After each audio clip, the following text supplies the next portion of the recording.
All right, so welcome everybody. This is our office hours for December, and we will be looking at how to get your work noticed by the press. So my name is Laura Michael. I am the artist liaison here at Art Cloud. And we have Melanie Ross with us, the Chief Revenue Officer at Art Cloud, and we are thrilled to present our special guest today. We have Nicole Slater, who is a marketing consultant who works with creatives and artists, and she will be hosting the webinar today. And then we have Shana Nys Dambrot, who we are really excited to have. She's the arts editor at LA Weekly. So please just keep yourself on mute. We will be answering your questions at the end of the presentation, but please feel free to put them in the chat as we go along, and we will also be answering them there. So again, with us today, Nicole Slater, artist marketing consultant, really exciting. And Shana, we are so happy to have her. And today we're going to be looking at art publications, how to approach them, what they are, what you should be reading, some good options that are out there. And then we'll be getting some great insights from an art writer. So really excited to have that. What is office hours? So office hours is our webinar series that we put out from Art Cloud, and we cover business topics for artists. So all about the business of being an artist. And then we also share with you how Art Cloud can support your career. Art Cloud is a great platform for artists in terms of sales and marketing tools. And Melanie will be sharing a little bit more about that in just a moment. But please check out our past office hours. We have some great topics like what makes a good website, gallery representation, how to create a marketing rollout plan, how to write a great email newsletter, just a lot of great sales and marketing and business tips for artists. So please check that out on YouTube. We'll also be sending this presentation to you in an email after, so you'll have all of this information to look at then. Yeah, and for those of you that are joining and are less familiar with what Art Cloud is, I know that you're really here to hear Shana, so I'll make this nice and quick. But Art Cloud is a software service. We work with galleries and professional artists, and we have 3 core products. There's an outline of what we call our manager software. It's really intended as kind of a one-stop shop operational tool for professional artists to be able to track all their inventory, be able to, reach out to their audience by generating email newsletters, linking your inventory into those. We have sales and marketing tools that are built in. You can generate consignments as well as invoices directly from the platform and track your financial reports. We offer an email integration, so you can send, professional examples of your work directly from the Art Cloud platform. We do have social media integration. We also offer a commission-free marketplace. So with any paid manager account, you can list your artwork for sale on the marketplace, and that's just another place to find collectors.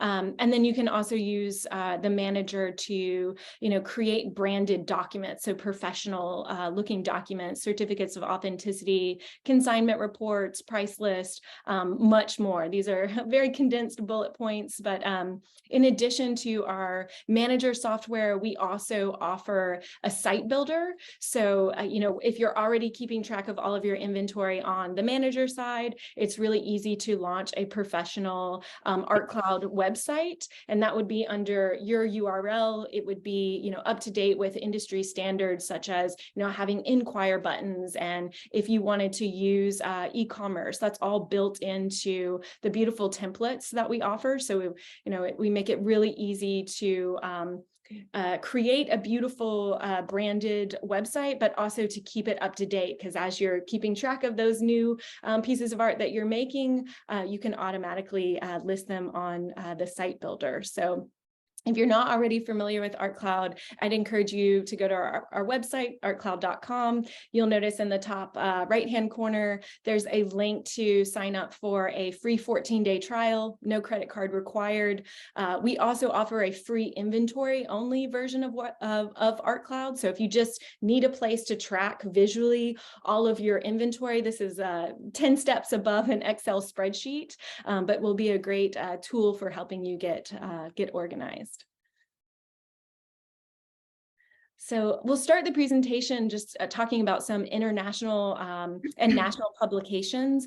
We've listed out some of our favorites here. You know, there's the big hitters, Art in America, Hyperallergic. I won't read all these to you, but this is just a source for some big international news publications that we suggest, if they aren't already on your radar, take a look at those. And again, you can refer to this in the email that we'll send out later. And then the other thing that we kind of encourage you to think about too, because, you know, shooting to get a review in Art in America is a great goal, but it's perhaps also, you know, as relevant to really pay attention to your local art scene. So of course, we have Shana here and a large, probably audience from LA, which has a lot of great, more locally based publications. Carla, Artillery is also based down in LA. I'm up in San Francisco. We have a great more localized arts publication, Square Cylinder. So, you know, I'd encourage all of you to look at your local arts publications, and, you know, subscribe to the newsletters, subscribe to the publications, and read them and get to know about the writers that are in your local area. I'll hand it off to Nicole now. Awesome. Well, thank you so much for that information. I'm so glad to see so many familiar faces and a lot of new ones. So welcome, everyone. Good job hanging out. So let's really get to it, because we really want to ask our questions for Shana later. So just as a quick note, you can go ahead and put your question in the chat, but you might want to wait, because I think we're going to go over a lot of the stuff that you're wanting. So just as a heads up. So about sharing your work, there's the mouse is like spontaneously moving. There we go. So I want you to get comfortable talking and writing about your work. I know that's really hard. It's better, you know, it's easier to said than done. But, you know, starting a blog, or for some people, it's a lot easier just to send out, you know, a monthly or quarterly newsletter. Just as a note, ArtCloud does offer a blog feature and a campaign builder for email marketing. So if you're interested in that, again, you can check it out at artcloud.com, or they have, you know, you can ask a question about that in the chat. This is a rite of passage for any artist, which is to solidify your artist statement and elevator pitch. Really quickly, whoever's controlling the mouse, if you could stop for a second, thank you so much. And then to post videos about you talking about your work. So if you have not gone on Instagram, this is your sign from the universe to get on Instagram. And if you don't know about Instagram Reels yet, find out those sources, ask your friends, ask your local millennial. Instagram Reels is really important for your strategy as an artist and creating video content, because the purpose of Instagram Reels really is to share your work with a broader audience, versus just posting to your feed, which is all about the people that follow you. How to pitch, right? This is a $1 million question, but really the first step is to get to know who you're pitching. It's really important that you know the difference between Carla and Artillery, or your local TV news station, and what their goals are as a news organization, understanding the audience. If I'm pitching the Channel 2 News and they're doing a segment about, you know, I don't know, artists in LA or something like that, that's going to be a much broader audience than maybe High Fructose, which is, you know, a much more highbrow art magazine. Introduce yourself, finding, you know, we'll talk about media lists in a couple of minutes, but introducing yourself to writers, editors.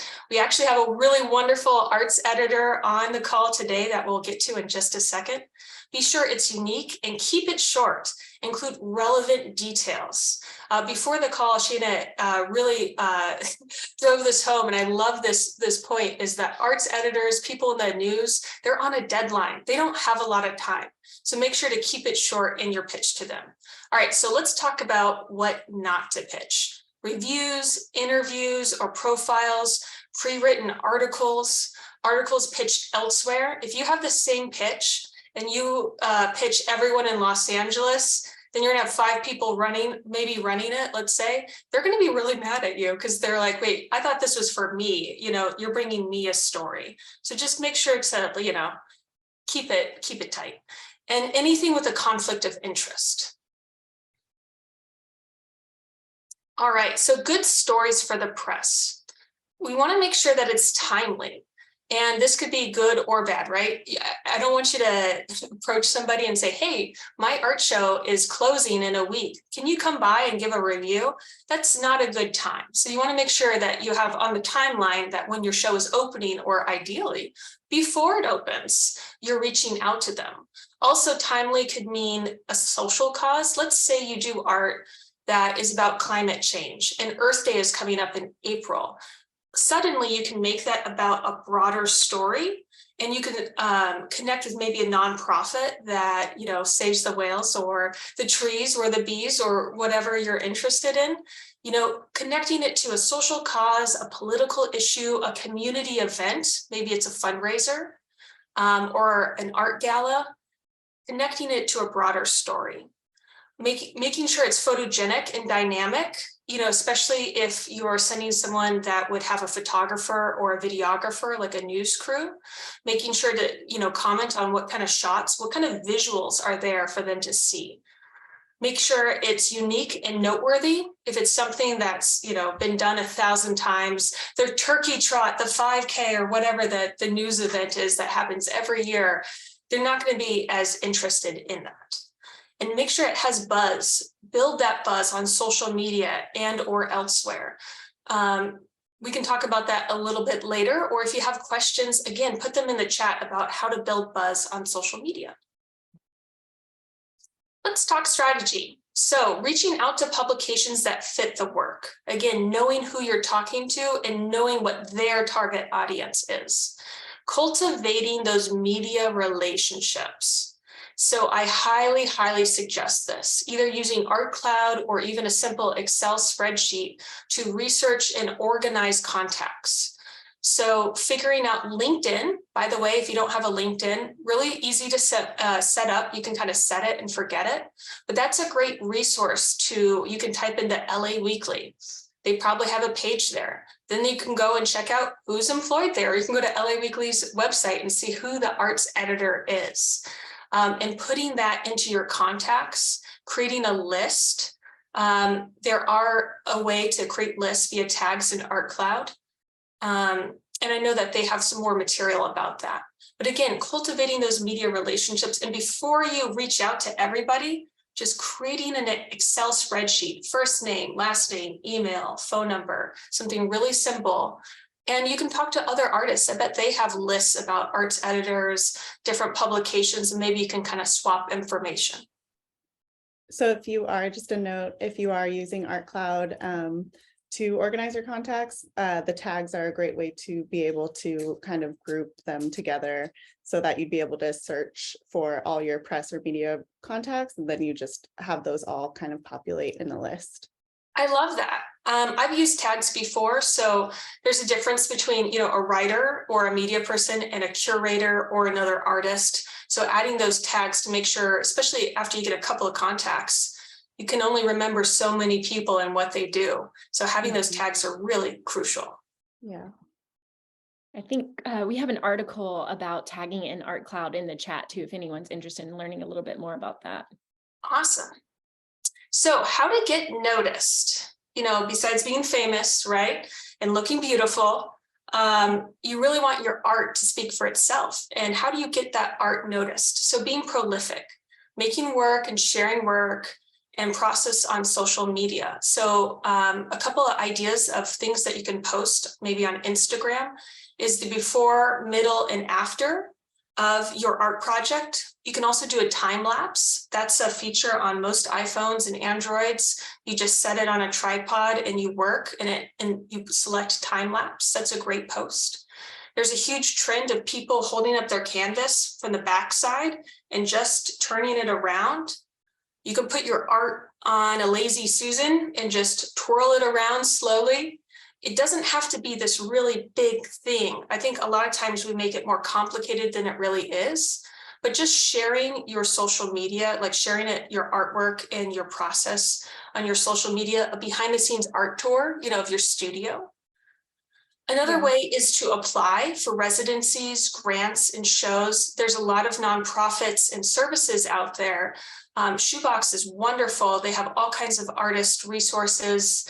And there's probably some other, things that Again, I would love if you put in the chat maybe some of the resources that you guys use to learn about residency, grants, and shows. That way we can all kind of know and learn together. Yeah.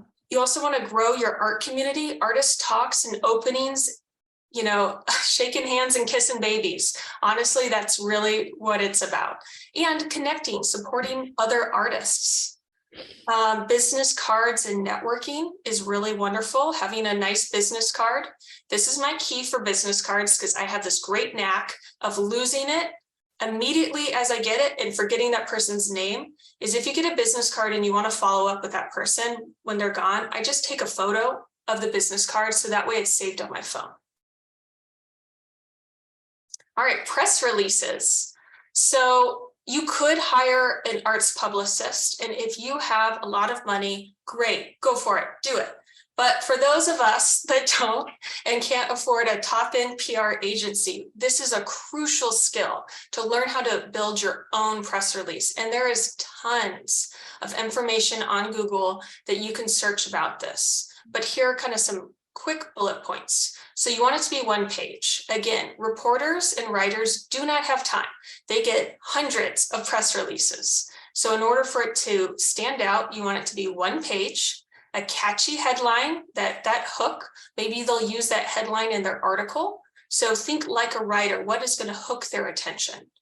You want the subtitle to be a really quick summary. Hey, this is an art, opening on December 31st, blah, blah, blah, about this.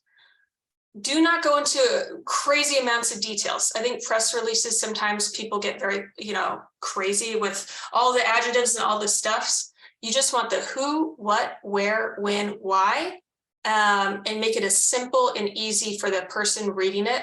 Most likely the press release is going to go to an intern if it comes in on a news desk. So you just want the quick information. Having compelling quotes, either from the head of the gallery or someone who's written about you, things that they can reprint and use. Obviously your contact information, including your social media, so they can check to see if you're the real deal before they contact you. And state your availability for interviews, locations for shoot. Again, if this is a TV station or a place that's going to bring a photographer, different locations and different ways to represent the visuals. And if you can kind of make it sound VIP, I will make time for you. This is what I'll do. This will be separate. We're not, pursuing this with other news organizations. So I would love to bring on Shana. She's a wonderful arts editor from LA Weekly. She does a ton of other stuff. I'm sure you guys are all familiar with her. Shana, welcome to our talk. Thank you. Thanks for having me, ladies. And, Nicole, I think that was really, it's already useful. Even if I weren't here, there's already so much great information in there. And, and I love the generosity too. It's yeah, Art Cloud's a business and we offer these services, but all of that information is just such a brilliant punch list for anybody setting up their situation, even without a service. So that was all really good. And so everybody read the email follow-up when it comes in. Print it out, study it. You think you're going to remember everything, but you won't, and neither will I. So amazing. Great. I'm really happy to be here. I love being able to, to help. honestly. Most Awesome. of my friends are artists and I love them. And my life partner's an artist and I love him. And I appreciate the opportunity. So. You're fully committed to this lifestyle. You're deeply entrenched. The deep state of art. I love it. It's wonderful. So I'm going to get straight to the questions because I know a lot of people have questions for you. And again, you guys and can there's put some that in the great chat. ones in the chat waiting for us too. So Awesome. yeah, So definitely. first question is, I came from the music industry. So I came into the art industry at kind of the second phase of my career. So I actually don't know the answer to this of like, when someone approaches you as an art writer, when is it paid and when is it like a review for LA Weekly? What's the difference between those two things? And like, how does that work? Yeah, thank you. I, no shade, because although it's amazing to me how something I think of as very clear, I realize just based on the contents of my inbox is not clear. And I think this falls under the bucket of how a lot of art programs, undergraduate and graduate, they give you like everything you need except for what you actually need to have a career. It's all very, it's practice focused and that's amazing. But if I were running an MFA, I would at least give like graduating seniors a 3-day seminar on how to make your studio a business or something. Like they just shove you guys out of art school and they're like, good luck, go schmooze. It's like high school, they don't teach you how to balance your checkbook or do taxes or anything like related to the real world. Exactly. So, and this is one of those things. So the short answer on the paid thing is my rule, which I kind of understand is not every single writer's rule, but I think it's the right way to do it, is and always has been, I get paid by one person. So the difference between a review and say an essay or something like that is who is paying me and what is it being used for? And so if an artist needs a write-up for a full-on catalog or just a press release or something for a project statement, that's just like the text explaining what the project is. It's not even the level of an essay. It's just characterizing something. All of that, that's the artist maybe paying me, or it's the gallery or the museum paying me. That's very clear. Nobody opens an exhibition catalog to see if the writer liked the work. You're on the team at that point.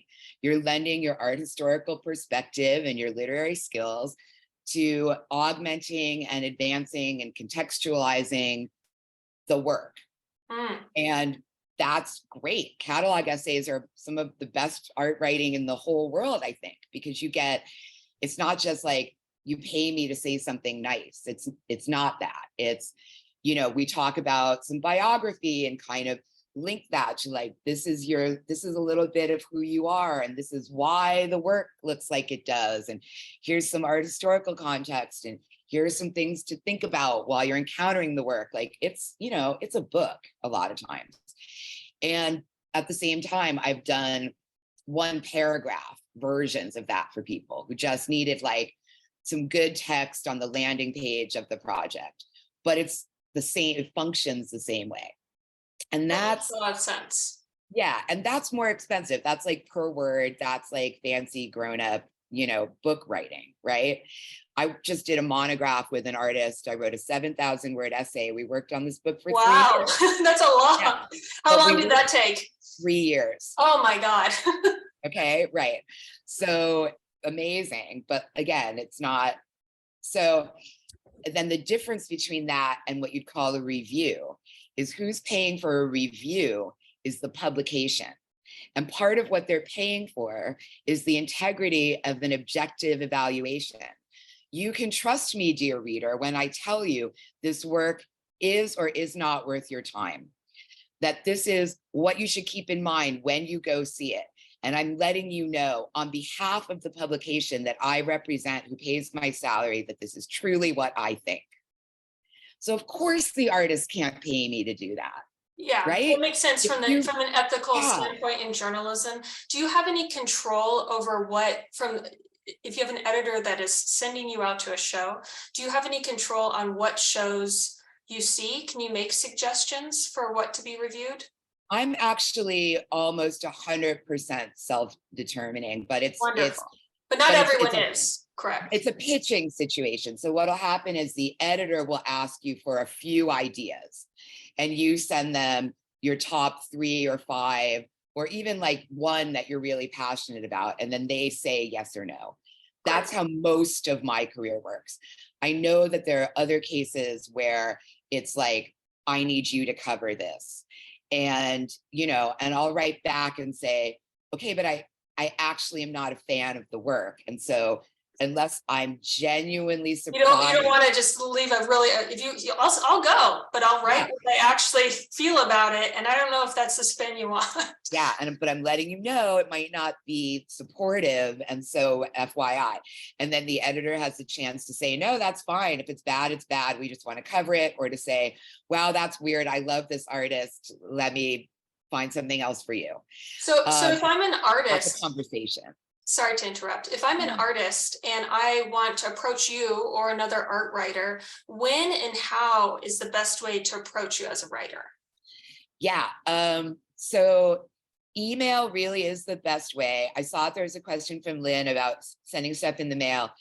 And, you know, I like getting stuff in the mail. I miss it. I have like a little travel trunk full of like 20 years of art postcards that we all used to get in the mail all the time. And all of our first jobs in galleries were the peel and stick address label. And that whole, I have so much nostalgia for that time. However, email is the most practical because then I have a system where I sort it and I write it and I organize things by date. And, you know, it's just, and that saves me the step of having to like type it into something. And, you know, we're sort of already on the computer. So, email is probably better. The timeline, to a certain extent, it depends on the publication. For example, glossy magazines will often let you know if you're pitching them in November that you're probably talking about the March issue at that point. If it comes out every 2 months, you know, I wrote what's going to be in the January print edition of Artillery on November 7th. Right? I think a lot of people don't realize how much timeline there is because there's so much going on. You have to be organized. Yeah. So it's really important to not do last minute, not ask for favors. Again, we said this earlier of like, hey, my show's closing this weekend. You know, that's not a professional way. And it's also not respectful of your time. Yeah. And it also hurts me a little because it's like, why you knew surely before it opened that it was going to be opening. Yes. Like you had to pick a date when you were going to bring the paintings to the gallery and you knew what that date was, surely, you know. Maybe it wasn't as successful as they thought it would be. And it's all these Hail Marys and it comes across, and writers are smart. Again, you do this for a living. You get people approaching you all the time and you take note of the people who are, maybe you don't cover the artist, you don't have time or it's not, you know, worth it at that time, but you take note, hey, they told me 2 months in advance, they had a PowerPoint, they had all the information, and you'll take note of who's professional and who's not. And, you know, maybe that will, affect your decision in the future if the show comes up that is worth covering. I mean, it depends, like, because I too scramble and do shit at the last minute, and I'm the chief procrastinator of the world. So I have we are all artists, right? Believe me, I get it. So I don't like judge people on that. No. Where it does kind of turn bad is when it's a combination of like, my show closes Saturday, I really need to get you in there. And then it's like a lot of follow-ups, and it can get a little aggressive, and it's sort of like needy. Yeah. And like I said in the pre-thing, it's funny, but it's true. It's like, I haven't had time to call my mom on the East Coast in 2 weeks. Like, I don't have 4 hours to come see your show with you. I've never been free. I haven't been free tomorrow in like 15 years. Yeah. I'm never free this weekend, ever. Yeah. Ever. And absolutely. I get when I tell you, I'm not complaining because, you know, it's better than the alternative. But when I tell you that I get 300 emails every single day of my life, I am not exaggerating. That is a Okay? lot. So with that in mind of getting 300 emails a day, what are some hot topics that you look for? What are the things that stand out when deciding whether you're going to choose something or push for something to be printed? Cool. And I'll dovetail with the end of like the timeline question too, is like the ideal way to do it is like the second you and the gallery or the pop-up or the project or the auction or the whatever it is announced, is confirmed. The second the date is confirmed, you whip up a quick save the date. Save the date 2 months from now. My building's doing their first ever open studios. It's me and 15 people. Write this down. And for people like me who part of their job involves populating an events calendar, that's amazing because then I write that down and it's in the mix. And when I get to that week later, I have that information. And then you get closer and maybe like the 3-week proper invitation. This is happening. Here's a couple shots of the work I've since completed in a panic in the last 2 months. Here's, like you were saying, a picture of my studio looking all like full of paint and like where the magic happens. I'm hard at work in here. People love those. Your studio, if any part of your studio is cool looking, people love to see you at work. So you've had time now. You've let me know it's coming up. And then you are letting me know, like, it really is really happening. Remember, here's actual information. You're posting on social media, you're getting the buzz out there, you're building it, right? Yeah, exactly. And in the interim, you've been addressing this on social media yourself. So I might have already seen it come through already. And then I get the press release and I'm like, oh yeah, I've been looking forward to that. Or, oh man, that weekend is so nuts, but okay, I see it's up for 6 weeks. Okay, so I have a minute to get in and I can add it to my list of where I'm going to go when I plot out my gallery days. And then it's just super helpful. And then like, you know, the week before it opens, last reminder, hope to see everyone at the opening on Saturday. And like that set of 3 is super classic, not intrusive, very standard, no big deal. That information is gold. I hope everyone is paying attention and writing notes. If not, rewatch this. The thing that she just said, nobody talks about that. Nobody talks about the actual timeline. So it's incredibly informational. Catchy. Thank you. 3 months, 3 weeks, 3 days. 3 by 3 by 3. I just invented that. You can hashtag that if you want. I love that. That's so wonderful. That's really, really helpful. Yeah, that's the goal. Yeah. So back to that, if I'm an artist, Nicole, go ahead. If I can jump in, there's a couple of really great questions that kind of pertain to this. Karen asked, what do you suggest if you're not in a major city? So she's actually curated a show at the Museum of Sonoma County, and she's wondering, like, is it appropriate to reach out to people in San Francisco? I think Karen similarly is asking, if she's in San Francisco, is LA too far? So how do you find out, or how do you determine regionally who is appropriate to reach out to? Yeah, I love that. And the truth is, I'm on press lists that I don't even know how I got on them, but I get press releases from literally like Helsinki, right?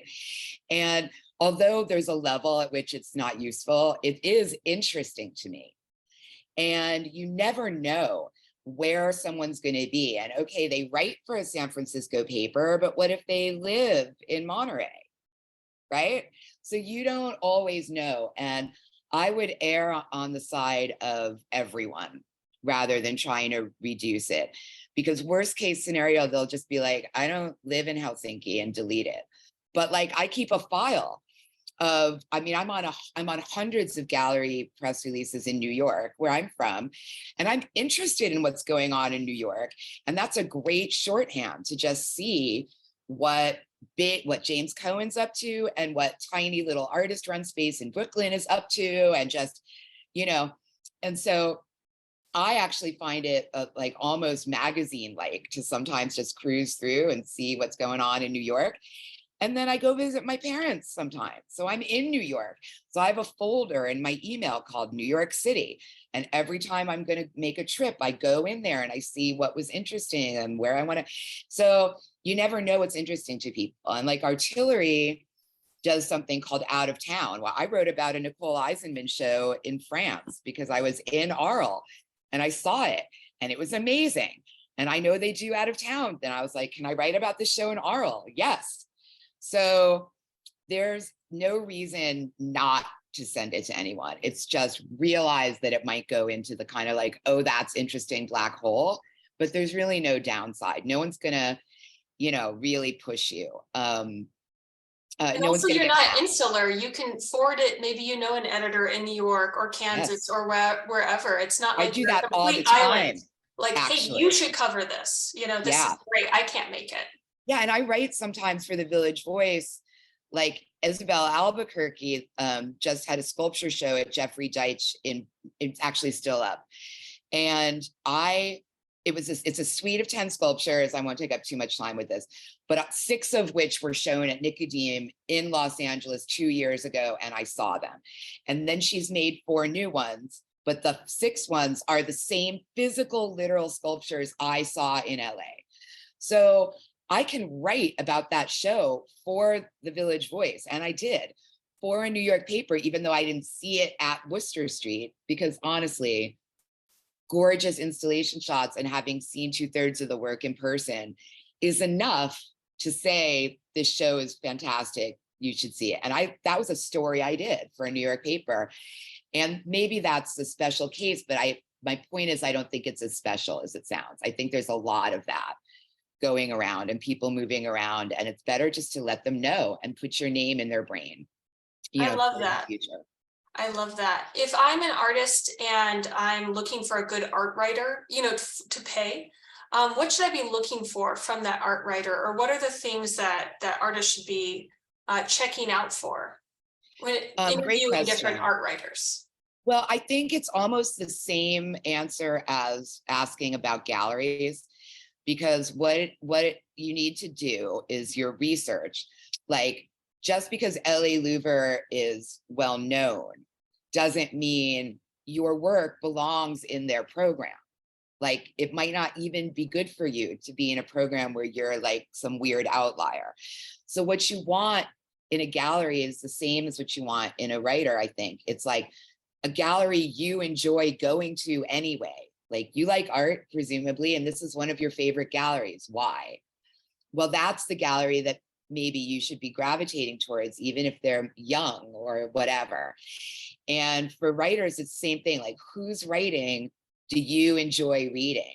You're not who's going to paint the picture, who's going to have the words that is really going to bring out what you're trying to convey. You agree with what they say.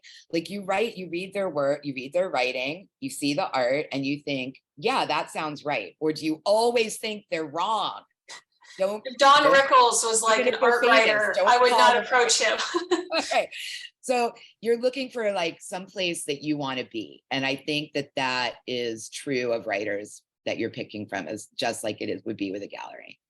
I love it. Melanie, do we have any other questions from the audience? Oh, we have some great questions. There are good questions. Alexa Eisner is asking if you're sent to a show to check out a new or mid-level artist, what inspires you to go check it out? And what do you suggest for subject lines or email pitches? Like, what catches your attention? Well, what I love, this is just, again, this might just be me. But one thing that I love in an email subject line more than anything else in the world is the date of the event. Oh God, do I love it. Hi, Shana is not an email subject line. New show in LA, also not that helpful. Solo show opening at OTI December 10th. Yes, thank you. Now I know what the email is about. So I'm going to open it. It's just like that clarity is so helpful as you cruise through what you're dealing with. More expansively, speaking to some of the earlier slides, it could be timely interview with eco activist painter, new Los Angeles show, right? And you're like, oh yeah, okay, it's COP22 and you're based in LA, and I already know and you're having a show, and I already know all of that before I even open the email. Amazing. I love you. Amazing. So that, I think, is where you kind of want to land with the email subject. And then past that, I can't tell you, like, I still will get the occasional email that's like, this show is happening, and then it'll be like, let me know if you want visuals. Delete. Like, no, I don't need to see anything. So you have to, and now there's a whole conversation to be had. I personally like one JPEG and a link to where all the other ones live. That's ideal, because you send me 10 pictures, it's a little spammy, it can make a message huge. You send me just a link, and we're all a little sketchy about clicking on random links. But you've got a normal presentation, you got your website, you got your Instagram, I can check and see what's up with you. And then, an image that lets me kind of know what aesthetic ballpark we're in. And then an easy option to go see the rest. That's classic. Like, I was always told for press releases to attach it and then also put it in the email towards the bottom. So if they want, again, you don't want to open attachments from people you don't know or click on links always, because again, you don't want malware. So I was always taught to, like, your little message and then the press release there and attach it. Is that okay? That is good. And one step further, the press release attachment should be a PDF. Yes. For Bible reasons, yeah, because opening a Word doc from an unknown, again, you'll get people who just have a policy against doing that, right? And you haven't sent them a virus, but so there's something about a PDF that makes people much more comfortable opening a document from someone they might not know. I think the point that we, sorry, go ahead. No, I'm just saying it's so easy. It's like save as PDF. Absolutely. I think the point that we keep coming back to is really, as the artist, think of yourself, put yourself in the writer's shoes and the editor's shoes. What would be the easiest for them? That would be the most useful in the quickest amount of time, rather than coming from like, what can you do for me? What could, let me do this for you. Let me put this information in a clear, concise package so that you can like go about your day and answer those other 300 emails. Yeah, and to the point about what makes me want to write about something, that's where we get into the squishy, like, because the real answer is I love it. If I love it, I find a way to write about it if I can. And if I can't figure out how to write about it right now, I still love it. You sadly have no access to this, but it will be in my brain. And when your show next year comes around, I'll go, I remember that last show that I missed, and I'm not going to miss this one. And you don't know that year has evaporated and that you're on my mind, but that happens so often. It'll be the artist's second or third show where I finally have a place to put it. And it's like, oh, I've been wanting to write about this. Is great. So keep doing it, because I don't have time to write 300 people back a day, but it really is not a void. It really does go in. It absorbed. It really does. I promise. Yeah. That goes along with a couple of other questions that have popped up here. Alexa had kind of a follow-up question. And are you like, how do you consider kind of mid-level or major gallery shows? Like, are you, when you're doing your pitches, do you have to pay attention equally or more so to kind of like bigger institutions and galleries versus, smaller mid-career or younger artist? That's a great question. And just speaking for myself, I am very lucky in that I write for specific publications who each in their different ways has a commitment to inclusivity in terms of not only who and what, but where in their career they are. So exceptions to that will be when it really means something to me. Like it's not like I won't, But I personally have a tendency to like see that there's going to be a full court press of everyone in the city writing about a giant, you know, famous marquee artist. And a lot of times I just am like, you know, I don't need to throw my hat in the ring. Like, it's covered, it's cool, I'll go see it. Do I really need to review a Cindy Sherman show? Probably not. I'm gonna make sure I see it. I'll post from there to make sure everyone knows that it's up and it's awesome and they should go. But like, am I contributing to the discourse? I don't know. But then, you know, there was a Gregory Crutzen show at Gagosian, and he used to be my professor. And I've been waiting my whole life to turn the tables on this guy. So like, how soon can I get to Gagosian to write about this, you know, white guy's art? But like, I'm so there because it has this place in my human heart that's speaking to me. And I'm such a fan of the work. So you never know when there are those moments, but every place I write for, they really stress the importance of spreading the love around, which includes younger artists and newer galleries. So and that's not true of every single person, goodness knows, or every single outlet. But that's really my happy place, is a mixture. So older artists, you know, they want to stay relevant, and younger artists obviously want everything. And mid-career artists deserve all the respect for still being at it. So I try to do everything. That's super encouraging. I think Rachel is asking specifically about editorial calendars. She says, you know, what's the best way to find publications and deadlines? I think someone else asked a question about, you know, a lot of writers don't have their emails publicly published. So do you have any tips or insights on, you know, research abilities to find contacts and publications? Yeah, you know, it's funny because these days we're all just everywhere and no one has anyone's address and everything. People have said, I personally feel like I'm really easy to find on email, and that's fine with me.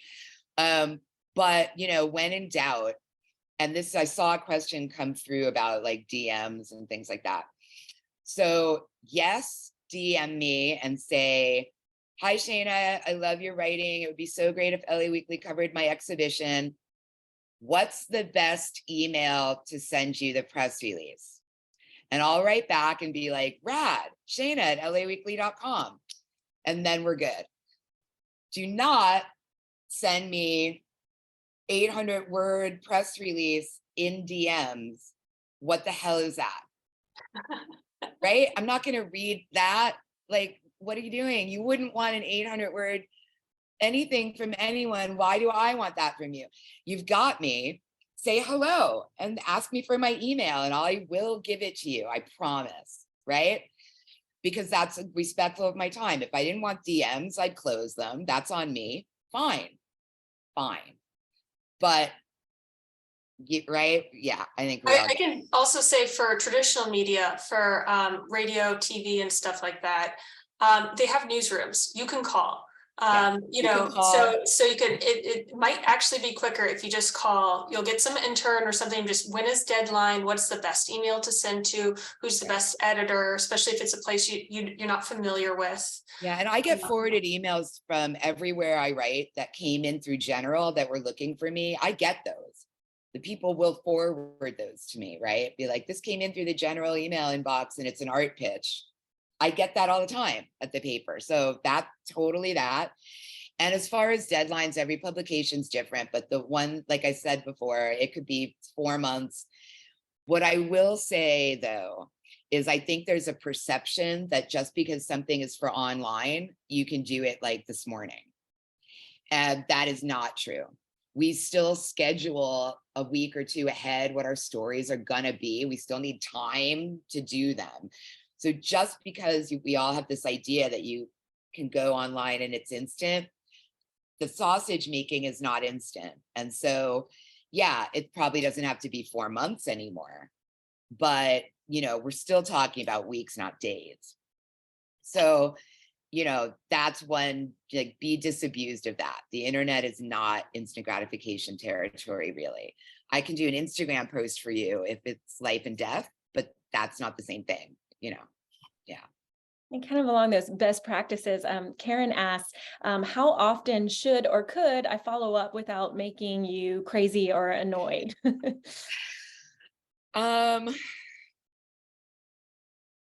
Once is clearly fine. Twice if it's really been a minute, like I never responded to the 3-month one, and you're making, and then you send the 3-week one, and then maybe a week later, you're like, I'm just making sure you saw this because I know you get a lot of emails, but I love you. After that, it goes to a stalky place. Like, it's a cliche, but it's a helpful one to think about it in terms of dating. Like, how many times would you want someone you don't have time to talk to texting you then, and you haven't written them back? At what point does it one more text from that person cross a line for you emotionally?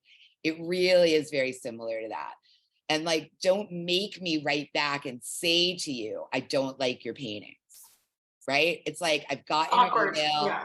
I Take a know hint. that what you want is coverage because that's my job and that's what we're all doing here, and that is fine.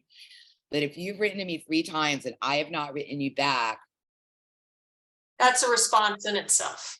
maybe he's, remember, does everybody, am I dating myself? Does everybody remember maybe he's just not that into I you? was just thinking Remember that, yeah.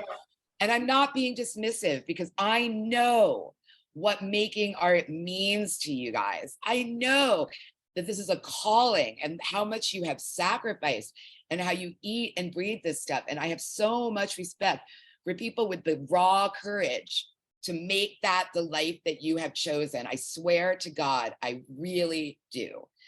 But it doesn't mean that I like your paintings, then that is fine, because I am not the only person in the world. And there might be, look, I don't like Impressionism. Okay, I don't, but I'm not gonna like be the one that like tries to get everybody to convince them that Impressionism is bad paintings. I totally respect people who love it, but I don't. So there is a moment of just personal, human, I don't feel like writing about your art, but I truly in my heart want the best for you. And congratulations on following your dream. And I mean that. I am not being snarky. I mean it. But kind of along those lines, Shana, Carrie asked a great question. So if you don't like their art, she asked, what other writers, West and East Coast, are you inspired by, or who do you read and follow? yeah, definitely. There are, God, okay, I'm not, this is being recorded.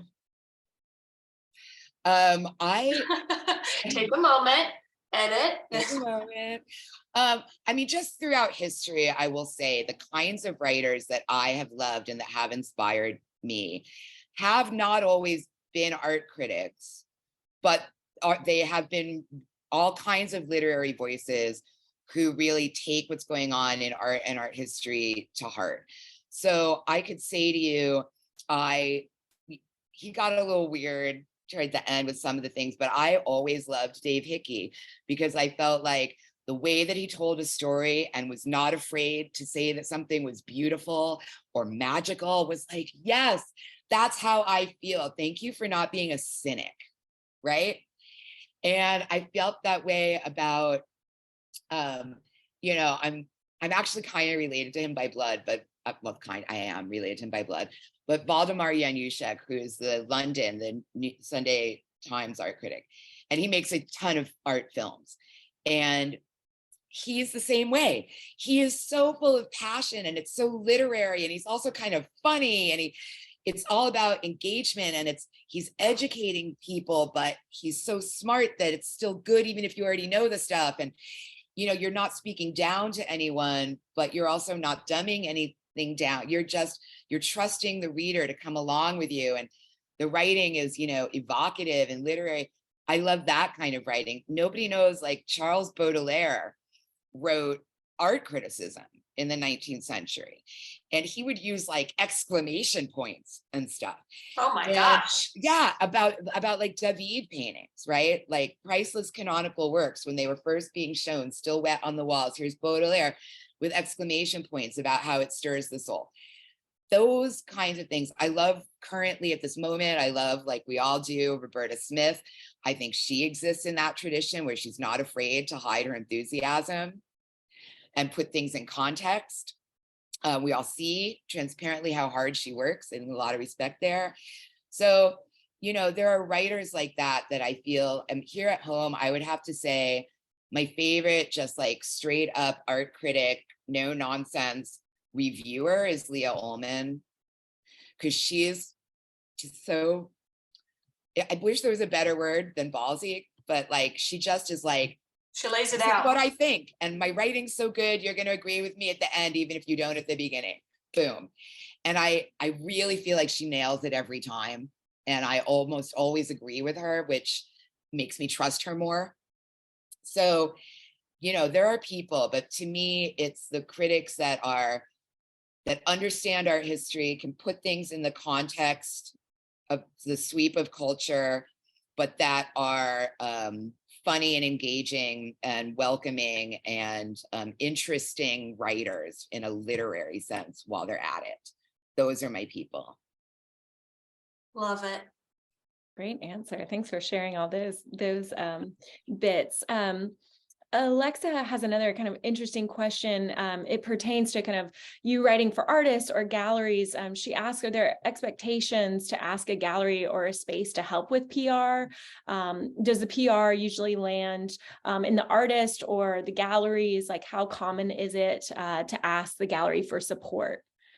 See, this is one that breaks my heart, because there was a time that I remember not too long ago when it was written in stone that was part of the gallery's job, and that was chief among their duties in which they earn their commission from, right? Absolutely. That was used to be, they paid for ads, they had somebody on PR, they had someone on follow-up. So that used to be in-house, and it was part of what you were giving half to them to do for you. And that was fine, because that's real work.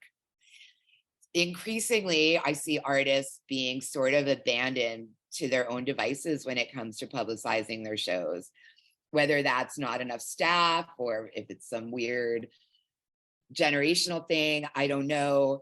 But I increasingly see artists who, for whatever reason, feel the need to augment whatever PR the gallery is doing.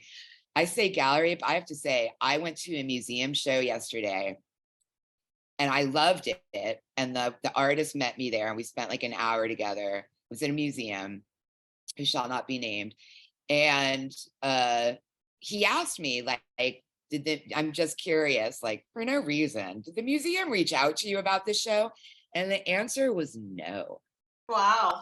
Not even the museum had sent out a press release. This is a major exhibition, by the way, from a major beloved local artist.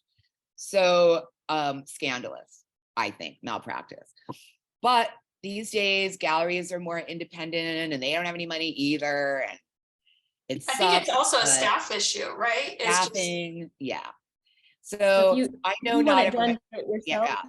I mean, I know not everyone can hire a publicist, but there are ways, and like this is one of them, where you can do something that costs a little bit of money that's definitely worth it without the full $1,500, $2,500, oh my God, hire a publicist commitment. Because look, I wrote a novel and I didn't have money to hire a publicist. I asked some people for help, whatever.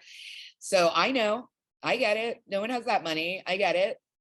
I think that goes, if you can get somewhere by spending a little less, I think you should. Carlos was asking early on, like, what's the importance of having a publicist or, pitching? Gina was asking, like, does it feel too thirsty to pitch her own work as an artist rather than getting a PR company to do it? And Shana, you said something in our pre-conversation about, like, think outside the box. If you can't hire a professional writer, do you have a friend that's a poet? Or, how can you get writing about your work? Exactly. I've seen some great catalogs where, like, the person asked their bestie who's a poet or a screenwriter or something to work on something with them. And it was unique and like, why not? Good writing's good writing. So that is definitely true. I used to joke about this, that like, I know so many artists who set up like assistant at XYZ studio, and it's themselves, it's like their cat. But the email comes to me from studio at instead of Jenny Info at. at, yeah. And then everything else is the same. But there's a little psychological distance of that. And, you know, but it's also, there's no shame in like, hey, Shana, I'm an artist, and I don't know if you remember meeting me, or we've never met, but I love the paper, and I'm having a show and I wanted to make sure you knew about it. No problem. I get it. You need to tell me, you're telling me. Fine. It gets a little weirder when you're doing like a full-on pitch and maybe you're trying to make it in third person and it's like super cringe, but just letting me know that something's happening, it can absolutely come from you. You don't have to front. It's like, I'm having a show, please come. No problem. I love how you're really putting like a personal face to this for me. Like, I think that there's, for artists, this like fear about approaching writers, but you're making it so human that, yeah, you check your email and get 300 a day. So, you know, how to stand out. Yeah, my morning meditation is like, delete. Because I'm You do also that 300 from includes lists that I shouldn't be on, like somebody who thinks celebrity fitness trainers need to be interviewed in the art section. Like a lot of it is wrong-headed. It's not like, but about half of it is legit. Like 150, 200 of those are things I need to know. So it's a lot, but yeah, letting me know is just letting me know. Thank you. Thanks for the info. Have a I great love show. all the questions. Thank you Yeah. guys so much for all your comments and questions. Shana, thank you so much for your time. This was really wonderful. Oh my God, it's we're already running. one. What else are we doing? Yeah. Yes, Running Karen, low. I do open PDFs. Editorial calendars have fallen by the wayside of staffing issues in newsrooms, and everyone is different. And to answer a lot of these questions, just I know we're over time, but a couple of the things that you're paying for with a publicist are that they have a list of all the writers and their email addresses and what they cover and what their lead times are. That's something that a publicist, that's their toolbox. That's their hammer and saw, you know? So that is a chunk of like, what's your time worth? Is it going to take you 2 weeks out of your painting practice to compile something?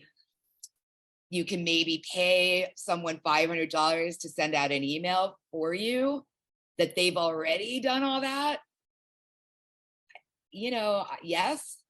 So that's what the main value, I think, one of the main values that a publicist has is their database, their understanding of the landscape. Third one would be personal contacts at different places. And those are things of value that make a publicist worth being hired. And some are good and some are bad in the world, but like, that is really what you're paying for. It's not a guarantee, but it's like, People will pick up the phone if they call. You're paying for their relationship. I never answer the phone, but point taken.